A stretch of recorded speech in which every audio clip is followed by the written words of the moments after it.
Hello friends, welcome to the construction. आज हम discuss करेंगे bend deduction as per IS code. ये बहुत ही कंफ्यूजिंग टॉपिक है। बैंड डिडक्शन अभी भी बहुत लोगों में क्लियर कॉन्सेप्ट नहीं है कि बैंड डिडक्शन जो साइट पे है, बीबीएस में है, वो लेना चाहिए कि नहीं लेना चाहिए। अगर बैंड डिडक्शन होता है तो वो कितना होता है, कितना वैल्यू लेना चाहिए एज पर डाया ऑफ बार, वही आज हम डिस्कस करेंगे। जैसे कि आप देख सकते हो फोटो में, ये हमारी रिंग है और ये रिंग में बैंड है। ये जैसे कि आप देख सकते हैं, ये सब बैंड्स हैं। तो ये बैंड जो अब हम रिंग बनाते हैं, तो ये रिंग में ऐसे आर्क शेप में, ये आर्क शेप में होता है। और यही आर्क शेप में ये जो बैंड है वो कितना होना चाहिए, वही डिस्कस करेंगे एज पर आईएस कोड 2502 1963। सो चलो फ्रेंड्स, स्टार्ट कर दें। यही टॉपिक पे क्वेश्चंस डिस्कस करेंगे कि ये बैंड डिडक्शन कितना होना चाहिए एज पर आईएस कोड, और ये अगर होना चाहिए बैंड डिडक्शन तो ये कितना होना चाहिए for BBS work bar bending schedule. And I will suggest to use for bars 8 mm, 10 mm, 12 mm, 16 mm, 1D or more than 16 mm bar 2D, 1D and 2D as per IS code. जैसे कि बहुत सारे books हैं, उसमें mention भी किया है for 1D 45 degree band, for 2D for 90 degree band, for 3D for 135 degree band, so for 4D 180 degree bend. This is also right, I will not say wrong. This is approximate values as per experience.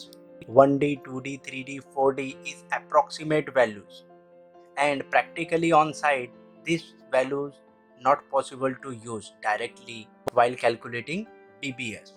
ये 1D and 2D as per IOS code we will discuss. Then we will discuss bend deduction formula and why for calculation we take center or neutral axis only. Means ये जो हमारा बार है band, इसमें ये हमारी central axis है। तो जब भी हम कैलकुलेशन करते हैं तो कैलकुलेशन हम ये सेंटर से ही करते हैं। तो ये सेंटर से ही क्यों करना चाहिए वो डिस्कस करेंगे। मैंने बहुत सारी यूट्यूब पे वीडियोस देखी है जो बोलते हैं band deduction is 1D, 2D, 3D and 4D. Deduction is because of elongation. This is not correct. This deduction is not because of elongation. This deduction is because of this arc. Because of this arc. So we will clear this concept. Because of arc we are doing deduction in bars while making rings. So friends, ये 5 questions हम clear करेंगे आज के tutorial में। तो चलो friends, start करते हैं। सो फ्रेंड्स जब हम साइड पे कैलकुलेशन करते हैं तो रिंग को हम रेक्टेंगल 90 डिग्री कंसीडर करते हैं, बट प्रैक्टिकली ये कर्व रहता है। बिकॉज ऑफ दिस कर्व हमको डिडक्शन करना पड़ता है कैलकुलेशन में, कटिंग लेंथ में डिडक्शन करता है because of this all 4 curves. Actually 5 curves होते हैं। ये यहाँ पे ऐसी बार भी आती है और ऐसी बार भी आती है। 5 बेंड होते हैं। तो वही आज हम डिस्कस करेंगे, ये कर्व की लेंथ कितनी डिडक्ट होनी चाहिए।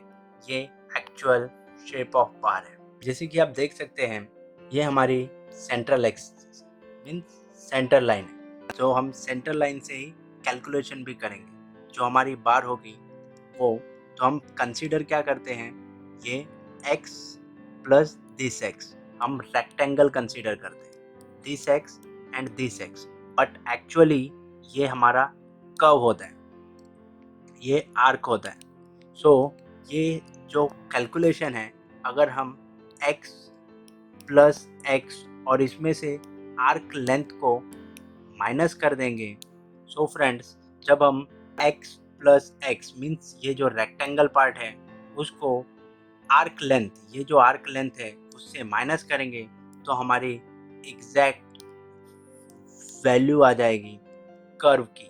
जो हमारा जो कर्व होता है, बेंड होता है, उसकी वैल्यू फाइंड आउट हो जाएगी। तो यही हम लोग आज कैलकुलेट करेंगे कि ये वैल्यू कितनी होनी चाहिए। This is our IS code. ये जो है, ये हम जो बीबीएस प्रिपेयर करते हैं रिंग कैलकुलेट करने में, तो ये आर्क वैल्यू दी है IS कोड में। बट ये आर जो वैल्यू है वो 1/2 ऑफ आर दिया है। देखो ये एक्चुअली कितना आर होना चाहिए as per dia of bar 8 mm, 10 mm, 12 mm, वो IS कोड में क्लियर नहीं है कि ये कितना डिडक्ट होना चाहिए। और ये वाला जो लिखा भी है कि approx total length of bar measured along centre line. तो हम जब भी कैलकुलेट करेंगे तो वो सेंटर लाइन से ही होना चाहिए। सो ये जो कर्व है, ये जो हमारा कर्व बनता है, तो ये कर्व की एक्चुअली रेडियस है। ये जो रेडियस है, ये रेडियस आर है। ये जो आर्क लेंथ ये कैलकुलेट करेंगे एज पर IS code. So internal radius is KD। जैसे कि आप देख सकते हो, ये IS कोड में मेंशन किया है। ये जो हमारा कर्व बनता है उसकी वैल्यू KD है, और ये K has a value of 2। And one more point is mention, यहाँ से देखेंगे आप, in case of bar about 25 mm, however is desirable to increase the K value to 3, 4, 6 respectively। Means ये K वैल्यू है, ये वेरीज होगा as per dia of बार। सो हमने discuss किया bend deduction formula x plus x minus arc length, और ये जो circle है, ये जो हमारा है 1/4 एरिया ऑफ आर्क है, 1/4। सो फ्रेंड्स, ये हमारा सैम्पल कैलकुलेशन है for 10 mm dia of bar for 90 degree bend with centre line method. We will find this value by formula. ये आर्क लेंथ फाइंड आउट करेंगे, और ये आर्क लेंथ फाइंड आउट करने के लिए हम 10 mm डाया लेंगे, 90 डिग्री बेंड और with centre line method. So diameter of nominal bar is 10 mm and root bending radius. So friends, root bending radius क्या होता है? ये हमारा आर्क है। ये आर्क एक सेंटर होता है और एक इनर होता है, और ये जो सर्कल है ये, सो ये जो डिस्टेंस है, ये डिस्टेंस हमारी r होती है, ये डिस्टेंस r होती है, ये डिस्टेंस r होती है। सो जब हम सेंटर लाइन लेंगे तो ये यहाँ तक टच होगी, मीन्स 5 mm। ये जो डाया है वो 10 mm है। So 2r plus 2r means 10। 10 is root bending radius. जैसे कि आप ये देखें, internal radius and value of की, this value and this value as पर IS code. Bend deduction formula x plus x minus arc length is bend deduction formula, and arc length formula is 2 pi r. Arc length formula is 2 pi r, and R2 is we are taking with center, that's why R2 center. So this plus this distance is 10 mm, 10 mm। so ये half इसका क्या हो जाएगा? 5 mm। so 5 mm हम add कर देंगे, so total root bending radius will be 25 mm। so after that we will put this value to pi is 3.14 and this value 25, this is in mm, so we will put in meter, 0.157। so this value is arc length, because we are taking 1/4 of this area, so this area is 1/4, so this arc length will be 1/4 of this value. 1/4 of 0.157 is 0.03925. Exact value of arc length is 0.03925. R value means R2, so X value will be same as 25 mm। so after that bend deduction formula, this deduction formula if we, so ये bend deduction formula में values जब put करेंगे 0.025 plus 0.025 minus arc length 0.03925, so हम लोगों को value आएगी 0.01075 और ये जब मीटर में लेंगे तो this value will be approximate 1.1। So friends, जैसे कि आप देख सकते हैं कि हमारी बेंड डिडक्शन वैल्यू है 0.01075 mm एंड इसको जब मीटर में लेंगे तो 0.075 मीटर और इसको अप्रॉक्सीमेट करने के बाद 1.1 विथ डी। सो ये 1.1 वैल्यू है for 10 mm dia of bar.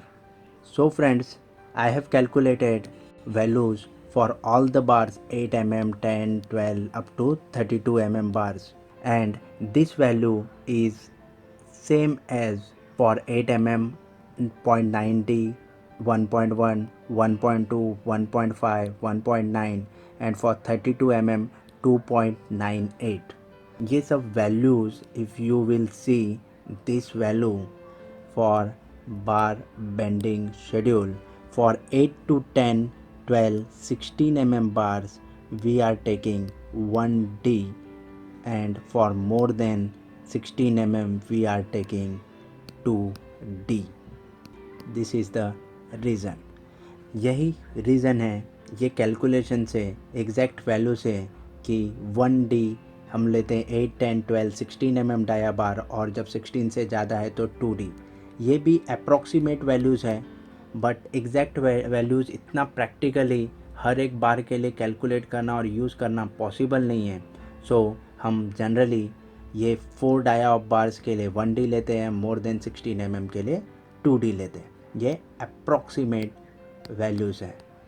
So friends, ये 1D एंड 2D लेने का फंडा ये है हमारा IS कोड से।